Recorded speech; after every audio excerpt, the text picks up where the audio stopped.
The Bengals, of course, finished last year 4-11-1. Of course, that also included Joe Burrow being out from November 22nd on after suffering a major knee injury against the Washington football team. And that brings us right to Burrow, Matthew. I'm going to get into it. You've got him at quarterback 13. I've got him at quarterback 15. And Daniel has him at quarterback 12. So he got hurt last year. He is expected to be ready for week 1 of the season. Early buzz in training camp can be a little bit of a dangerous game, right? Because there are players every year that are starring, and then they are rarely, if ever, heard from during the season. Everybody looks good during this time of the year. Everybody looks good right now, right?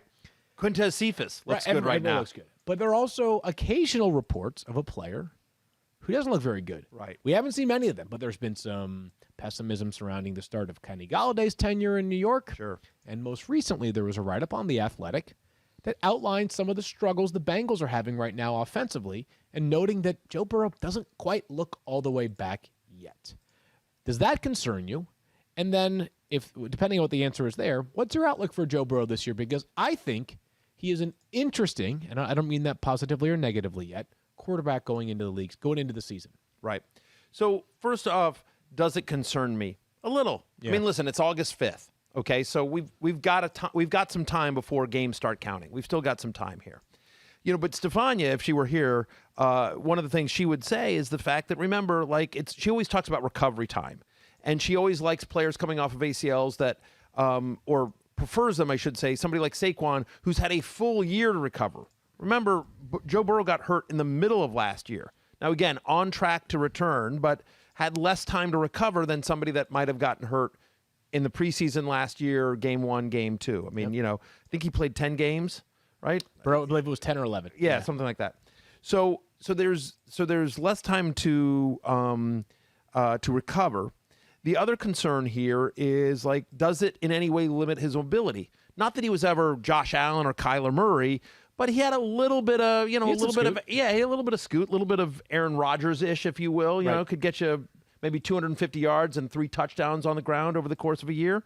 So there's a little bit of a concern there. And that's been some of the – I saw the same article you did from The Athletic where there was some of the reporting. It seemed like he wasn't planting on his foot. He seemed tentative on that knee. Trust, right? Yeah, it was trust. And Stefania talks about that all the time in terms of a player's trust.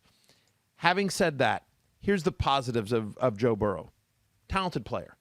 Insanely talented player. When he was injured last year, at the point that he got injured last year, he led the NFL in pass attempts.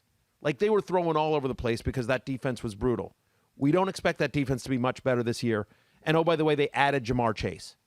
You're going to get year 2 of T. Higgins, who became a thing last year. T. Higgins, loved T. Higgins. Tyler Boyd, obviously, really, really talented. And now you add Jamar Chase. You could make the argument that that's as good a trio as pass catchers in the NFL as there is on any team. It's right up there. Phenomenal. Yeah. It's a phenomenal group of pass catchers for a guy in Joe Burrow who, last year looked like an NFL quarterback, looked like a guy that you're like, okay, I get it. I get why that guy was the number 1 overall pick. He had moments that, were a little head scratchy. He's a rookie behind a bad offensive line, but Joe Burrow can play football. Yeah. And so those are all the positives. But, yes, I'm a little concerned. You mentioned I have him in QB 13, so I'm as a QB 2 because I'm worried about the injury. I'm worried about the lack of rushing just in general. The offensive line is not going to be great either. Terrible. And so that's a concern here. And if we continue to hear reports and we see him in the games and it doesn't look great, you might have to drop him a few more spots. At this point right now, you have him lower than I do. If I told you Justin Fields is going to start game 1 for the Bears, who are you taking? Justin Fields. I agree. Because of the rushing upside in fantasy. I don't want to make this into which one of the former Ohio State quarterbacks is better right now. Joe Burrow showed something last year, and Justin Fields has a lot to show. But as fantasy-wise, of course. 400 rushing yards from Justin Fields, that's an additional, 40 points in fantasy. That would be, 1,000 extra passing yards. Exactly. That's hard to overcome. So, yeah. I don't know. So I'm a quarterback 15, as you mentioned. He feels like a fade to me this year. And I don't know if this is just reading too much into some of the early reporting. I don't know if it's the fact that despite all the volume last year, it was not efficient. Sure. He had 1 or 0 touchdown passes in 6 of his 10 starts last year. Yep. There were not as okay or as solid as the raw numbers looked when you go back and reflect on the box score. If you break it down game by game, there wasn't too many efforts where it was this was awesome. If I'm not mistaken, and a Bengals fan can come correct me if this is the case, I'm pretty sure there was a game last year where they were down by like 23 to the Browns at halftime or something. And he came back and he had like 4 touchdown passes. And the fantasy day was great, but you're saying to yourself, like, the Bengals are bad defensively, but you don't expect them to be down by 4 touchdowns bad every single week to the point that you can expect Joe Burrow to have to throw it 25 times in the second half. Yeah, but how much does it, when it comes to fantasy, you're making half fantasy, half NFL argument. My question to you is, how much does efficiency matter in fantasy?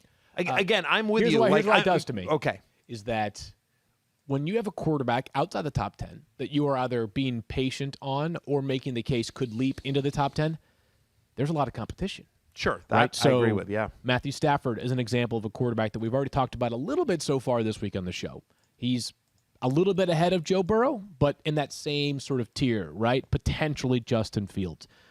Who knows whether Trey Lance gets the job in San Francisco or not. But if he gets the job, the quarterback we'll talk about in a little bit, Baker Mayfield, could be a quarterback that could break through. Yeah. If Cam Newton bounces back, I mean, he was quarterback 16 last year, and everything With no went pass wrong. catcher. Right. With no pass catchers. I mean, the list Right. goes on of 1,000 quarterbacks. Sam Darnold's got good weapons. Yeah. That's the thing, is that, like, you're going to have to ultimately hedge your bets on a couple of these guys trending up and a couple of these guys sort of averaging out to the middle of the pack. And my early lean is at Joe Burrow, not because of him as a player, but some of the offensive line concerns and his health is sort of averaging out back towards the middle of the pack. So 2 things. Just back to the specific discussion about efficiency. My point on efficiency is like, yes, that's very important when you're evaluating a player's talent, but I just think volume masks everything.